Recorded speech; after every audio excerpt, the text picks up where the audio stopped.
Sustaining competitive advantage helps to dictate how an industry competes. And having that means you're going to do better than your rivals. You're going to differentiate yourself.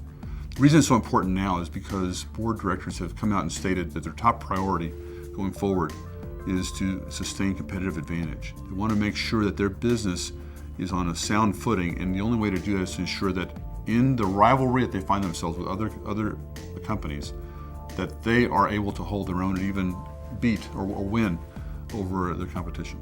Changing the rules of competition means that you're going to go and improve your position in the industry by ensuring that you are setting the tone and the pace for how your rivals must behave. That when you are done, that the rules that they're going to follow are the ones that you set, and they're going to have to be driven by that rather than you following someone else's rules. It's crucially important that a CIO is involved because of the intensity of information and how intimate it is in today's society and in today's business. And CIOs have an important opportunity to make strong contributions by looking at the areas that they cover in information and making them potentially available as either new products or new capabilities the business can use to disrupt the industry's rules. This is one of the most interesting parts about this, is that there are many things that are claimed to offer competitive advantage, but the dilemma is it's hard for customers or rivals to detect there's anything different. The thing you want to have is, for example, if you go into a retail store, you'll be attracted to it if they seem to have the things that you want on a consistent basis when you show up to the store, and they have it at a price that you want to see it at. And they have the mix that you've been interested in looking at as well. And it's difficult sometimes to convey all of the operational aspects of it that have to occur and happen right for that to be pulled off. You'll know, if, for example, if you go into a store when you have some products on the shelf that are past their due date, for example, or at prices that are very high, that you've got people that are struggling with some aspects of, let's say, the supply chain. But when you're in a place that understands this, you'll see lots of customers coming in, and they'll appreciate the fact that what they want is there, and they can pick it up and walk out with it at a price that meets their pocketbook.